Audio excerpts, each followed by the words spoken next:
Pero number 1 nga sa listahan natin si Aling Leslie Galing po ako sa Vienna, Austria. Karating ko lang kanina. na feeling close nga sa tinatawag niyang Lord dahil may personal hotline pa ata siya sa langit. Sumusuporta ako sa mga Pilipino na nandito para sa kausa ni Tatay Digong.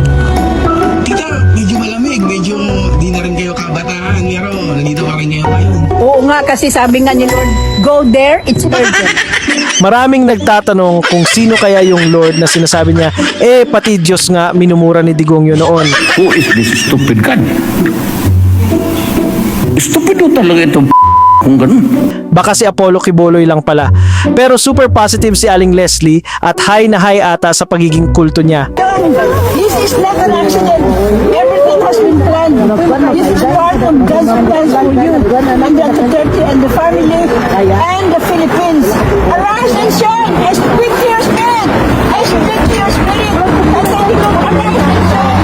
For your dead and done. Wake up! Wake up! Wake up! Pinabatayos niya si So ayan nga si Lola na tinatawag pa niyang tatay si Digongyo mukhang mas matanda pa siya. Parang gathering of DDS witches ata ang magiging eksena ngayong araw sa The Hague.